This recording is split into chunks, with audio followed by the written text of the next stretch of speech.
사람들이 가장 알고 싶어 하면서도 가장 알기 힘든 것이 있다면 그것은 죽음 후의 세계일 것입니다. 누구도 죽음 너머에서 현세로 온 사람이 없기에 더욱 그렇습니다. 어느 날 공자의 제자 자로가 스승에게 물었습니다. 죽은 후의 세상은 어떤 것입니까? 라고 말입니다. 이때 공자가 말하기를 내일의 일도 잘 모르는데 죽은 후의 일을 어찌 알겠는가? 라고 대답했다고 합니다. 이성의 사람으로서 정직한 대답입니다. 그래서 많은 사람들은 내설을 불가지론이다, 논할 수 없는 것이다, 말할 수 없는 것이다, 불가지론을 주장을 합니다. 그럼에도 사람들은 자기 경험과 연구와 추론으로 내세를 설명을 하는데 그것은 크게 세 종류로 분류됩니다. 첫째는 내세가 없다는 것입니다. 이것은 독일의 유물론 철학자 포이에르바헤가 주창한 이론입니다. 삶은 물을 위한 준비이다. 삶에서 모든 것을 발견하는 사람과 죽음 안에서 죽음 외에 아무것도 발견하지 않는 사람만이 지혜로운 사람이다. 죽음은 끝난다. 포이에르바헤의 주장입니다. 즉 사람이 죽으면 종이가 타서 재가 되는 것처럼 소멸하여 무가 되고 죽음 후의 세계는 없다는 것입니다. 포이에르바헤의 제자 헤겔과 마르크스가 여기에 공감을 하고 공산주의 이론을 발전시킵니다. 둘째는 영혼 불멸설입니다. 헬라 철학자 플라톤은 인간은 육체와 영혼으로 구성되어 있고 죽으면 육체는 소멸하지만 영혼은 그 육체로부터 자유로워져 영원한 이데아의 세계로 들어간다 라고 주장합니다. 우리나라의 무속에서는 사람이 죽으면 그 영혼은 저승으로 간다고 하지요.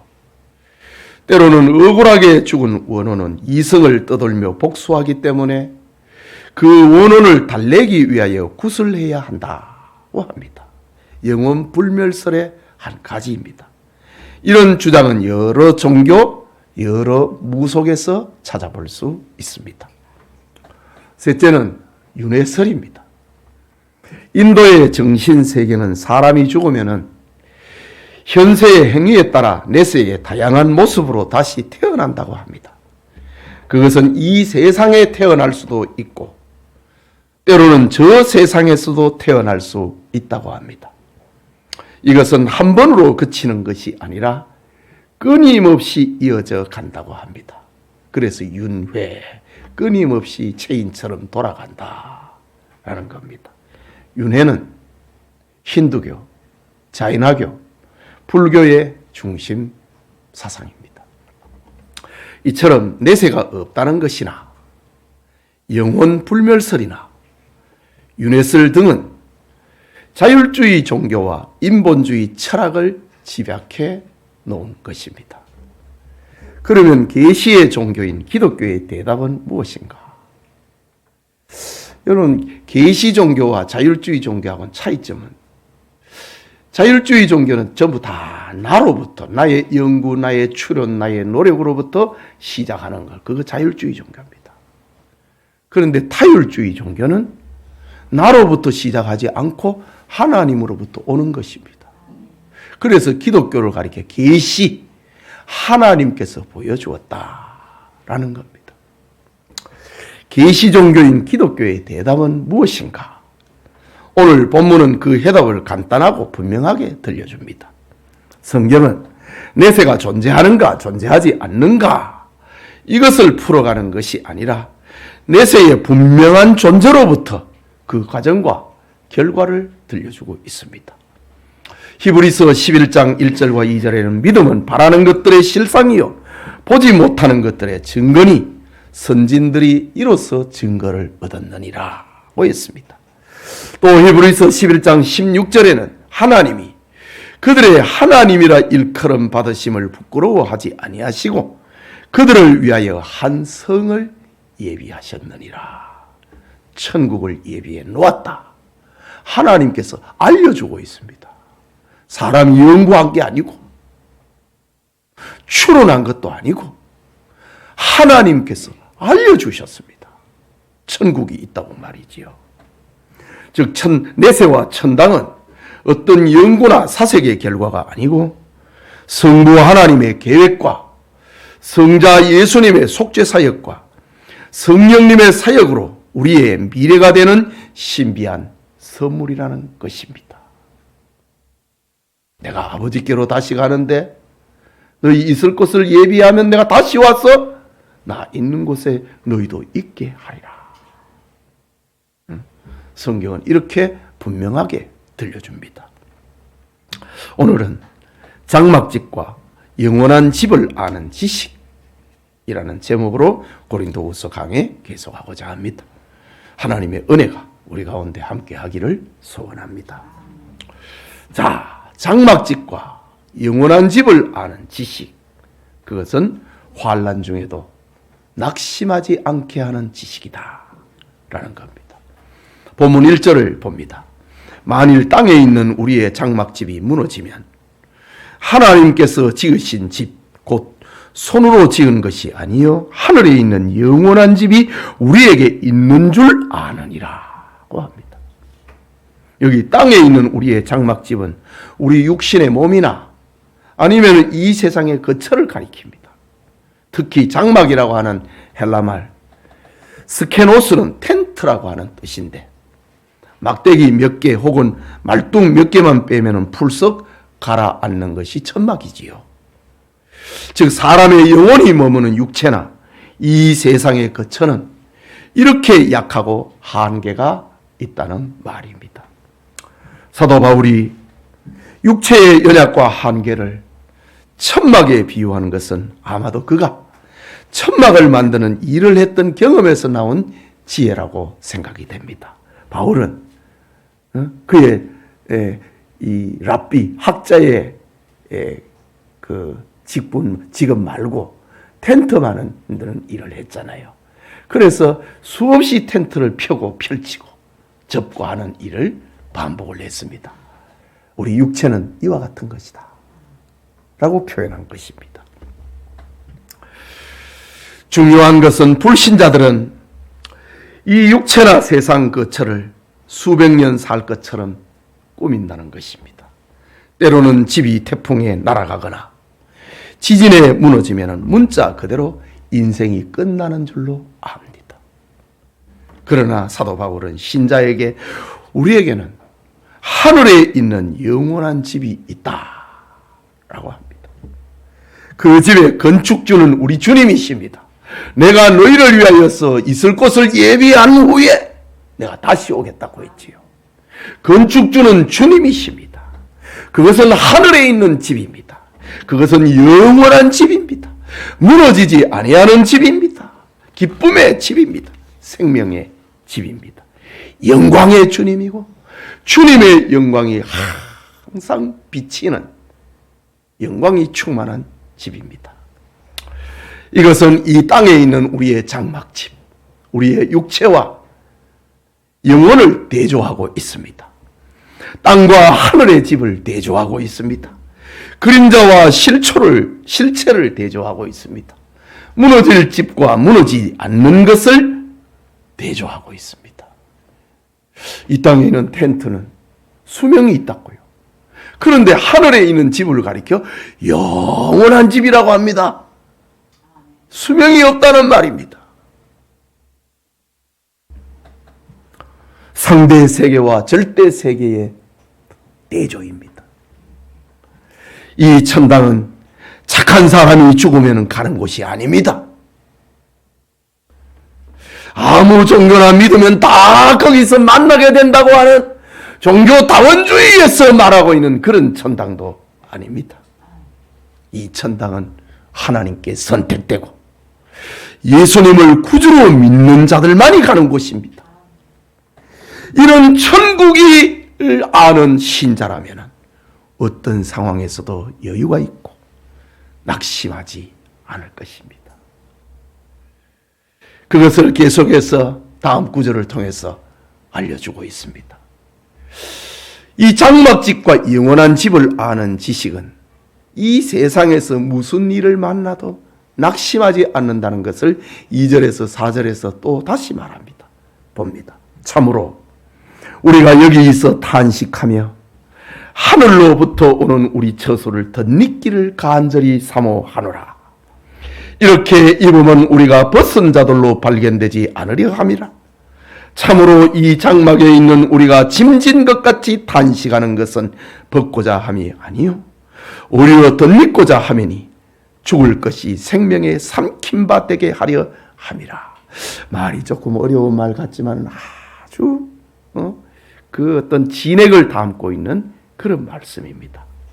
사도 바울은 육체 안에 있는 우리의 영혼을 가리켜서 우리가 여기에서 탄식을 한다고 합니다.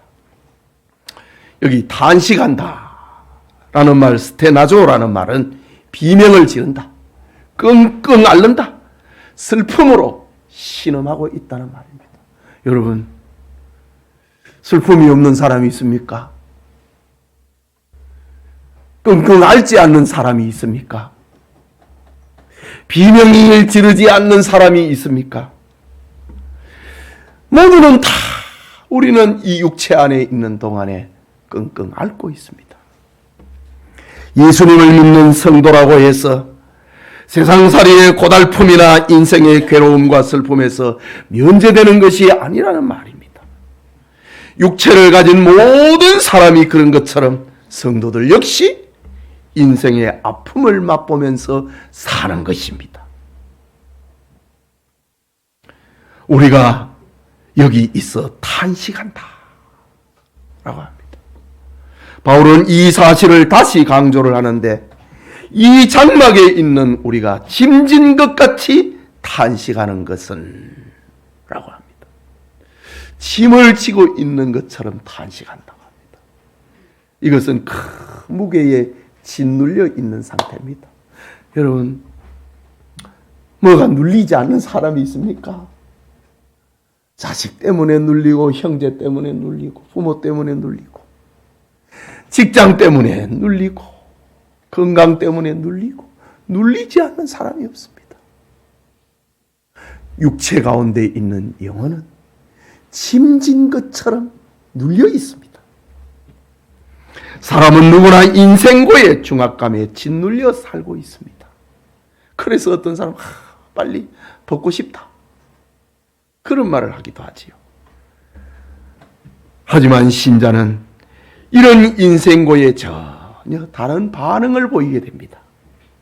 세상살이에 고달파서 끙끙거리고 믿음을 지키다가 박해를 받는 괴로움을 당할 때 성도는 하늘로부터 오는 처소를 덧입기를 원한다 라고 합니다. 하늘로부터 오는 처소를 덧입기를 사모한다고 합니다. 덧입는다, 옷을 하나 덧입는 거, 그런 표현 그대로입니다. 덧입는다. 내가 이 육체 안에서는 끙끙 앓고 있다 이지요. 그러나 하늘로부터 오는 처소를 덧입기를 내가 사모하고 있다. 천당에서 입는 영생의 옷을 빨리 입고 싶다. 그 신기한 옷을 내 죽을 육신 위에 덧입기를 간절히 소망한다 라고 합니다. 그렇기 때문에 그리스도인들은 인생고로 인하여 탄식이 나올 때 죽겠다 라고 비명을 지르는 사람이 아니고, 탄식이 나올 때마다 그런 까닭에 더욱 천당과 영생을 간절히 덧입기를 사모하는 겁니다. 조금 지나면은 영생의 옷을 입을 것이다. 탄식하게 하거나 짓누르게 하는 그런 옷이 아니라 영생의 옷을 입을 것이다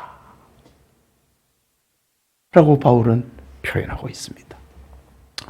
언젠가 초기 로마 제국 시대에 기독 신자들이 봤던 그 박해 가운데서 한 모자의 이야기를 한 적이 있지요. 황제 숭배를 거절을 하고 예수 믿는 신앙을 부인하지 않다가 원형 경기장에 잡혀가서 사자의 밥이 되어서 죽습니다. 저 지하 구덩이에서 사자들이 올라오고 있습니다. 아이는 무서워서 떨면서 엄마의 이름을 부릅니다. 엄마. 그때 엄마가 얘기합니다. 애야, 눈을 감아라. 조금 후에는 우리는 환한 영광의 세계에 있을 것이다. 바로 이런 겁니다.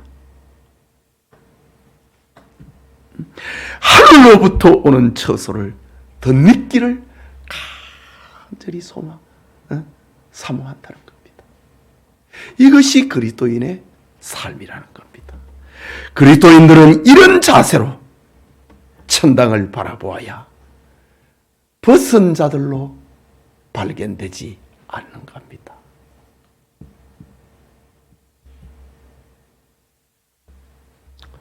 바울이 가르쳐주는 진리는 성도는 장막집이 무너져도 벌거벗은 몸으로 드러나지 않을 사람이라는 겁니다.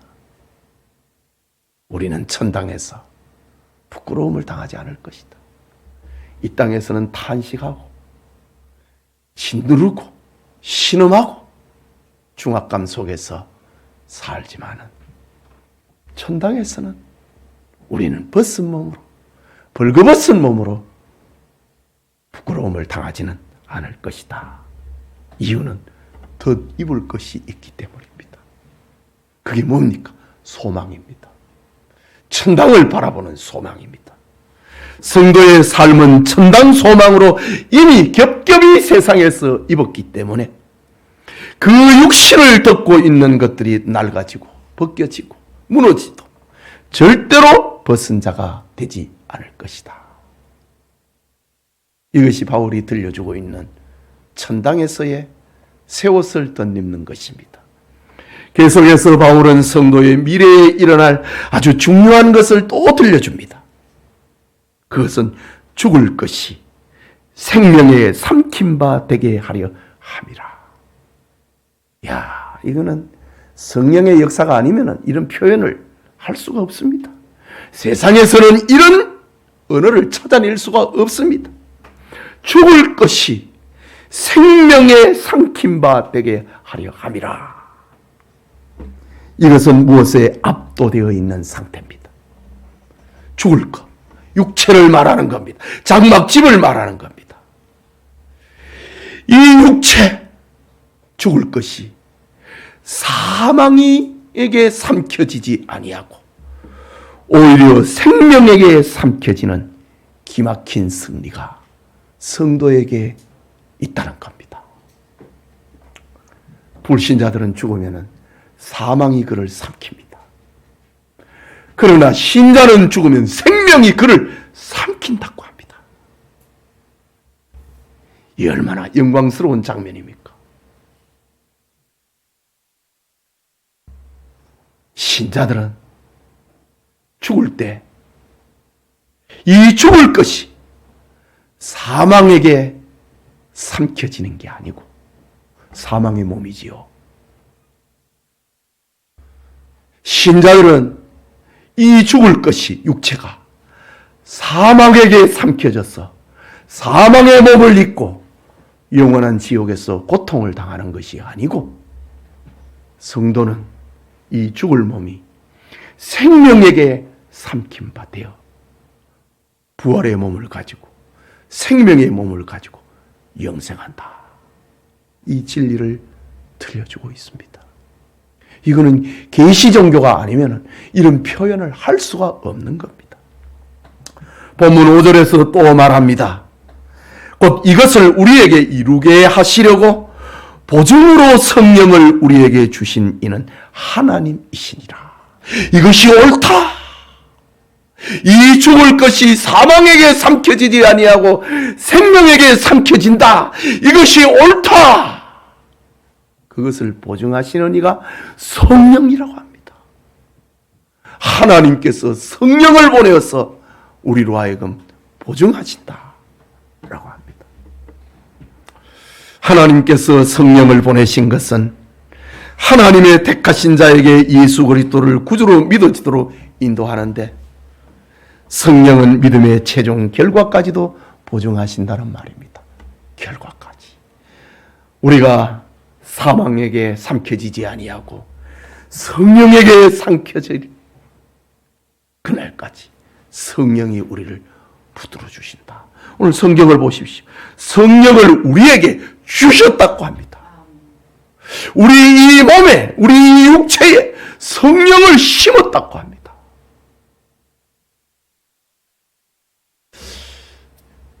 성령을 주셨다. 이거는 단순한 어떤 걷었다 펼쳤다 하는 그런 텐트가 아닙니다. 이건 완전히 기초를 깊이 박고 빌딩을 짓는, 집을 짓는 것과 같은 것입니다. 성령이, 하나님께서 성령을 우리에게 주셨는데, 이건 아예 성령이 우리 안에 거주하신다 이거죠.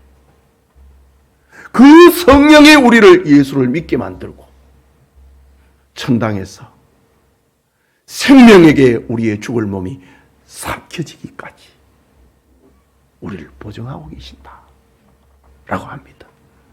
여러분, 어떤 사람이 나를 위해 보증 썼다고 할 때에 얼마나 고마운 일입니까? 그렇다고 다 보장되는 것은 아니지요.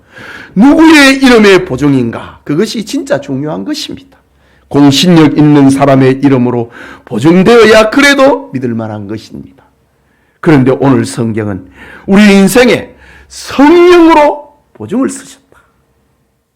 네 죽을 몸이 장차 성령에게 삼킴받을 것이다.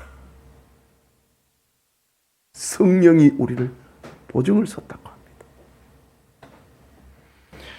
하나님께서 우리에게 주신 천당 약속은 어떤 사람의 보증이 아니라 영원한 하나님의 영이신 성령으로 보증 썼다고 합니다. 요한계시록 14장 13절에 보면은, 내가 들으니 하늘에서 음성이 나서 이르되 기록하라. 지금 이후로 주 안에서 죽는 자들은 복이 있도다 하시매, 성령이 이르시되 그러하다. 그들이 수고를 거치고 쉬리니 이는 그들의 행한 일이 따름이라 하시더라. 복 있는 죽음, 성도의 죽음을 가리켜서 성령이 그렇다 보증을 쓰신다고 합니다. 오늘 성경에도 이 죽을 것이 사망에게 삼켜지지 아니하고 생명에게 삼켜진다. 누가? 신자 말입니다. 이것을 성령으로 보증을 쓰셨다고 합니다. 이런 확신 속에 있는 천국이고 이런 소망을 주는 천당을 바라본다면 신자는 어떤 일이 있어도 절망하지 않습니다. 아무리 힘들어도, 아무리 괴로워도 낙심하지 않습니다. 아니, 죽을 것이 생명에 삼키게 될 그날을 기다리면서 사는 것입니다. 언젠가 생명이 나를 삼킬 것이다. 사망이 나를 삼키는 게 아니고, 그러면 지옥입니다. 생명이 나를 삼킬 것이다. 그것을 아는 지식이 이 세상에서 낙심하지 않게 만든다는 겁니다. 여러분, 스데반은 이런 성령의 보증 속에서 하나님의 영광을 보고 예수님이 서 계신 것을 보았다고 합니다. 돌에 맞으면서도 그의 얼굴은 천사처럼 빛났다고 합니다. 그리고 성령의 충만한 가운데서 자기에게 돌을 던져 죽이고 있는 사람들을 향하여 기도할 수 있었다고 합니다. 낙심하지 않았다는 거죠. 천당 신앙이 돌에 맞아서 죽어가는 가운데서도 오히려 저들을 불쌍히 여겨달라고 기도하고, 아버지, 내 영혼을 받으소서. 생명이 나를 삼키는 그날을 바라보았던 겁니다. 그렇기 때문에 불신자들이 집이 무너졌다고 비명을 지를 때에 신자는 어차피 무너질 장막인데 하며 여유를 가질 수 있는 겁니다. 불신자들이 죽겠다고 목을 맬 상황에서도 신자는 나는 죽음에 삼켜질 사람이 아니고 부활의 생명에 삼켜질 사람이다 라는 소망을 붙들게 되는 것입니다. 이처럼 장막집과 영원한 집을 아는 지식은 그리스도인으로 하여금 세상에 어떤 환난에서 낙심하지 않게 만듭니다. 사도 바울이 지금 환난과 고통과 오해와 조롱 속에서 낙심하지 않았던 이유는 바로 여기에 있었습니다. 나는 이 죽을 몸이지만 사망에게 삼켜지지 아니하고 생명에게 삼켜진다. 우리 성도님들에게 하늘의 영원한 집을 아는 지식으로 환난 중에도 낙심하지 않기를 축복합니다. 크게 둘째로, 장막집과 영원한 집을 아는 지식은 환난 중에 더욱 하나님께 충성하게 하는 지식입니다. 본문 6절에서 8절을 봅니다. 이러므로 우리가 항상 담대하여 몸으로 있을 때에는 주와 따로 있는 줄을 아노니. 몸으로 있을 때, 내 영혼이 내 육체 안에 있을 때, 살아 있을 때입니다. 우리가 항상 담대하여 몸으로 있을 때에는 주와 따로 있는 줄 아노니. 이는 우리가 믿음으로 행하고 보는 것으로 행하지 아니함이라. 우리가 담대하여 원하는 바는 차라리 몸을 떠나 주와 함께 있는 그것이라. 우리가 이 땅에 사는 것은 몸으로 있을 때는 주와 따로 있는 것이다. 그러나 내가 바라는 것은 이 몸을 떠나 주와 함께 있는 그것이다 라고 합니다. 이 의미가 무슨 말일까 생각해 봅니다. 성도의 구원 성취는 하나님의 능력으로 된 것이고 이를 성령이 보증하셨기 때문에 어떤 고난 중에도 성도는 항상 담대하여 믿음으로 살 수 있습니다. 천당 신앙과 소망이 있는 성도는 매사에 자신만만하다라는 뜻이지요. 그런 사람은 몸으로 있을 때에는 주와 따로 있는 줄 안다 라고 합니다. 이 말이 무슨 말이지? 성도의 세상살이는 예수님과 잠시 떨어져 사는 순간으로 이해해야 한다는 말입니다. 예수님 말씀하셨지요. 내가 가서 네 있는 집을 예비한 후에 내가 다시 오겠다 라고 했습니다. 우리가 지금 육체로 살아있는 동안에는 주님과 잠시 따로 있는 겁니다. 실제로 계산해 보면은 우리는 장차 예수님과 영원히 살 것입니다. 반면에 예수님과 따로 있는 육신의 날은 길어야 100년입니다. 그렇기 때문에 당장 눈앞에 예수님이 보이지 않아도, 아니 지금까지 한 번도 예수님을 눈으로 뵌 적이 없어도 걱정할 필요가 없습니다. 지금은 보는 것이 아니라 몸을 떠나 주와 함께 거하는 그 설레는 마음으로 사는 것이기 때문입니다. 잠시 우리 주님을 떠나 사는 겁니다. 바울처럼 우리는 그날을 기다리는 설레는 마음으로 살아야 한다는 거지요. 떠나 있기 때문에 다시 만날 그날을 기다린다는 거죠. 이것이 성도의 삶이라는 겁니다. 반면에 죽는 것을 무서워하고 세상에 더 오래 살기를 원하고 보기를 원하는 사람은 아직 육체 중심의 사람입니다. 몸을 떠나서 그리스도와 함께 살기를 원하는 사람은, 이런 소망이 있는 사람은 세상에 대한 애착보다는 신앙생활을 잘 할 수 있습니다. 천국을 소망하는 사람은 현재의 삶이 다르기 때문입니다. 저명한 기독교 작가인 C.S. 루이스는 순전한 기독교라는 책에서 이런 말을 적었습니다. 만일 당신이 역사를 읽는다면 현세에서 최선을 다했던 그리스도인은 내세를 진심으로 생각했던 사람들이라는 것을 발견할 것이다. 이 세상에서 최선을 다했던 사람은, 그리스도인은 내세를 진심으로 생각했던 사람이란 것을 알게 될 것이다. 사도들과 교부들, 중세 시대를 확립했던 위대한 사람들과 노예 매매를 철폐시켰던 영국의 복음 전도자들, 이들 모두가 이 세상에 그들의 자취를 남겼습니다. 정확히 말해서 그들의 마음이 천국으로 가득 차 있었기 때문에 그렇게 살 수 있었습니다. 무능한 그리스도인들은 내세에 대하여 생각하지 않기 때문에 이 세상에서의 삶이 무기력했습니다.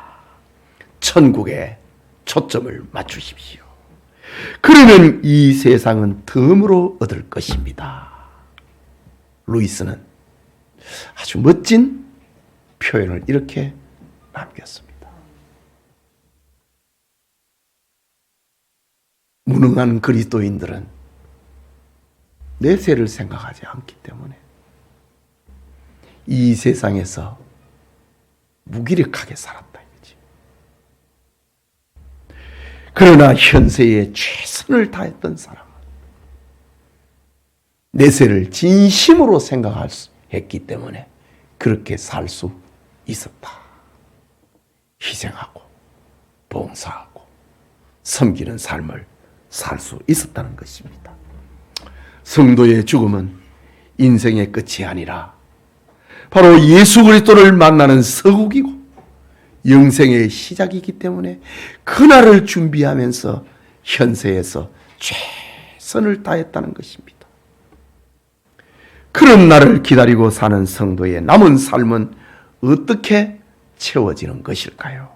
9절을 봅니다. 그런즉 우리는 몸으로 있든지 떠나든지 주를 기쁘시게 하는 자가 되기를 원하노라. 몸으로 있든지 떠나든지 주를 기쁘시게 하는 자가 되기를 힘쓰노라. 천당이 있는 사람,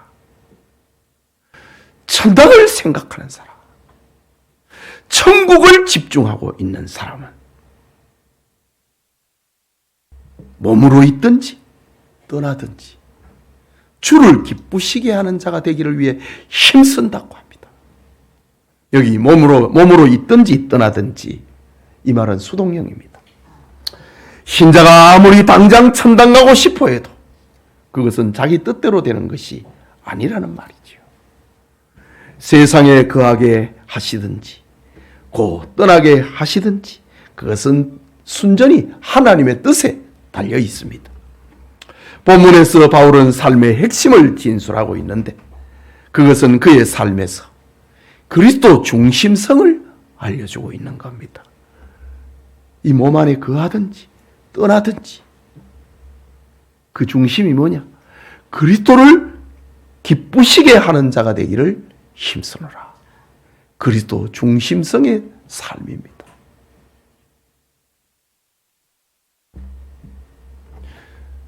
천국에 초점을 맞추는 성도의 삶이라는 것이지요. 심지어 그가 사람을 구원하기 위하여 복음을 전하거나 그들을 위한 봉사자가 될지라도 그것은 궁극적으로 오직 그리스도를 위해서 행한 것입니다. 또한 바울은 주님을 기쁘시게 하기 위하여서 육체의 몸을 입고 있을 때 당하는 모든 환난을 견딜 수 있었고, 장막을 벗어버리고 주님과 함께 하기를 위하여 희망을 버릴 수 없었던 것입니다. 중요한 것은 언제 죽게 되더라도 예수님을 만날 준비를 항상 하고 사는 것. 그것이 천당에 초점을 맞추는 성도의 삶이라는 겁니다. 이런 말씀을 정리한 것이 우리는 몸으로 있든지 떠나든지 주를 기쁘시게 하는 자가 되기를 힘쓰노라. 이것이 천당에 초점을 맞추는 신자의 삶입니다. 어려운 일을 당해도 낙심하지 않을 정도가 아니고 하나님을 기쁘시게 하기 위하여서 더 충성한다는 겁니다. 이것이 장막의 집과 하늘에 영원한 집이 있다는 것을 아는 지식이 가져다주는 힘입니다. 바울은 더 구체적인 삶을 10절에 기록합니다. 이는 우리가 다 반드시 그리스도의 심판대 앞에 나타나게 되어 각각 선악간에 그 몸으로 행한 것을 따라 받으려 함이라. 상이 있다는 거죠. 여러분, 예수 믿는 사람은 예수 그리스도의 구속으로 사죄와 칭의를 받았습니다. 그렇기 때문에 하나님의 심판대에 서지는 않습니다. 그러므로 예수님을 믿는 사람은 한 사람도 멸망을 받지 않고 다 영생을 얻습니다. 그런데 오늘 이 본문에 그러면 내용은 무엇인가? 왜 우리로 하여금 각각 심판대 앞에 선다? 각각 선악간에 그 몸으로 행한 것을 따라 받으려 함이라 라고 말하고 있는 것인가? 청교도 설교가로 유명한 고 이병규 목사님은 본문을 주석을 하면서 이렇게 말합니다. 모든 성도가 반드시 그리스도의 심판대 앞에 서게 되는데 그것은 공심판이 아니고 공심판, 천당이냐 지옥이냐, 그 공심판이 아니고 구원받은 성도의 행위에 따라 상을 주시는 사적인 심판이다. 그때 구원을 잘 이루어간 성도는 칭찬과 존귀와 영광을 받게 되고, 구원을 잘 이루지 못한 사람은 그것을 받지 못한다. 부끄러움을 당한다. 이 말입니다. 상이 없다라는 말이지요. 누가복음 19장 12절에서 26절에 보면은 10문화 남긴 사람에게 하나님이 말씀하시는 그것을 봅니다. 여러분, 마태복음에는 달란트 비유가 나오잖아요. 5달란트, 3달란트, 2달란트, 그리고 1달란트. 달란트 비유가 나옵니다.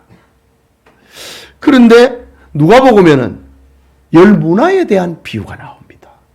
이 비유는 각 초점이 다릅니다.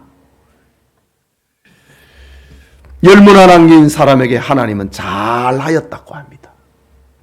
착하고 충성된 종아, 네가 작은 일에 충성하였으니 10 고을 권세를 차지하라. 상급입니다. 5문화 남긴 사람에게는 같은 칭찬을 하면서 5 고을의 권세를 또 차지하라고 합니다. 그러나 장사는 안 하고 한 문화를 그대로 가져온 사람은 게으르고 악한 종아라고 책망을 받습니다. 그런데 달란트 비유하고 문화 비유하고 다른 것은 마지막 결론입니다. 1달란트 받은 사람은 이 악한 종을 바깥 어두운 데로 내쫓으라. 거기서 슬피 울며 이를 갈미 있으리라. 지옥을 말하고 있는데, 이 10문화 가운데서 한 문화를 받은 사람에게는 지옥을 말하고 있지 않습니다. 왜냐하면 이거는 상급에 대한 이야기이기 때문입니다. 예수님을 믿는 사람이 지옥에 가는 공심판은 받지 않지만은 하나님 앞에서 선악간에 행한 대로 사심판을 행하여 책망받을 자에게는 책망을, 칭찬받을 자에게는 칭찬하신다고 하는 말씀이 열문화의 비유의 초점입니다. 그렇기 때문에 우리는 나그네로 사는 이 세상에서 영원한 것을 이루어가고 하나님이 기뻐하시는 일을 행함에 힘써야 하는 겁니다. 즉 천당 소망을 가진 사람은 낙심하지 않을 정도가 아니고 그리스도의 심판대 앞에 설 그날을 생각을 하면서 신앙생활에 더욱 신실하고 충성스럽게 살아가는 동기가 된다는 겁니다. 우리가 하나님 앞에 심판대에 선다.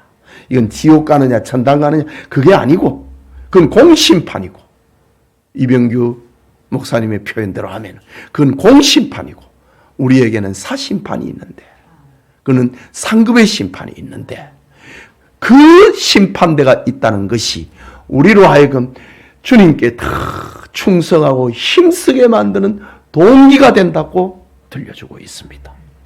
여러분, 귀한 손님을 기다리는 사람은 절대로 게으름을 피우지 않지요. 아무리 바쁜 일로, 다른 일로 바쁘고 몸이 피곤하고 그래도 집을 청소하고 음식을 준비하며 부지런히 몸을 움직입니다. 그렇다면 예수님을 만날 기쁨에 설레이는 사람이 어떻게 아무렇게나 살자 하고 게으름을 피울 수 있겠습니까?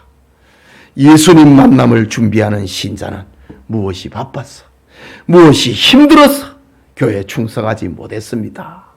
이런 핑계는 하지 않는다는 말입니다. 또한 천당을 믿는 사람이라고 해서 현실 감각을 잃어버리는 일은 하지 않습니다. 천당을 믿는 사람은 이 세상에서 더 충성하고 더 열심히 사는 겁니다. 천당을 믿는 신자야말로 정말 현실적인 인생을 살게 됩니다.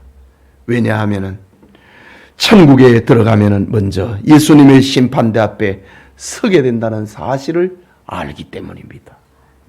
내일이라도 천당 가게 되는 것을 믿는 사람은 반드시 오늘 하루까지도 어찌하든지 예수님을 기쁘시게 하는 일에 힘쓰게 된다는 겁니다.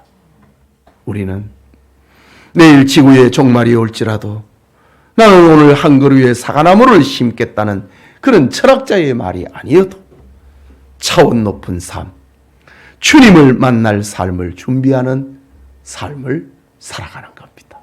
이것이 영원한 하늘의 집을 아는 지식의 사람입니다.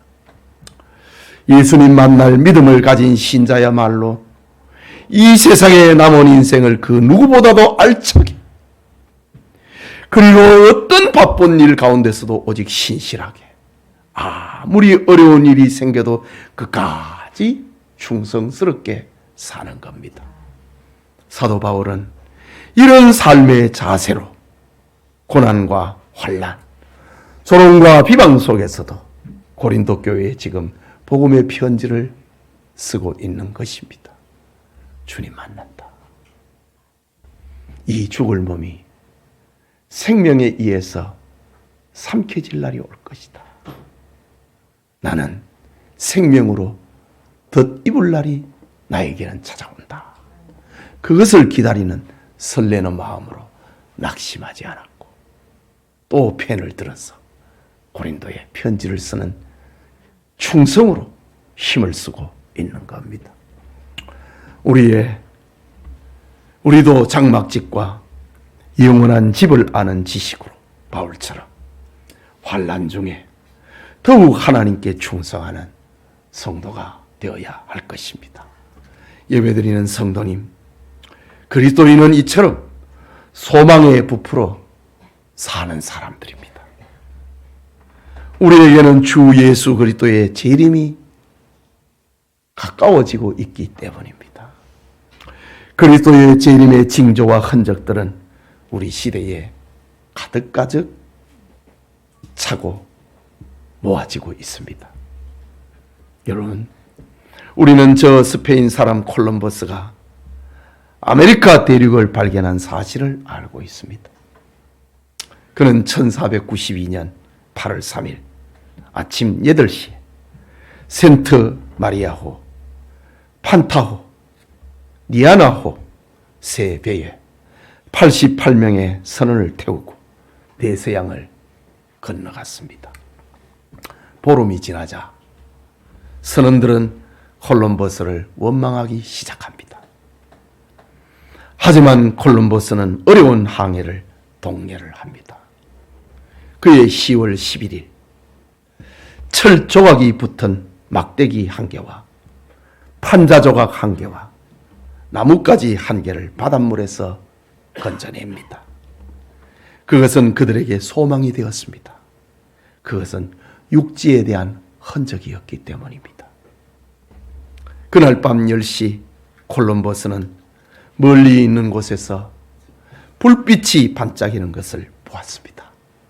그리고 출항 70일 만에 10월 13일 오전 2시에 신대륙을 발견합니다.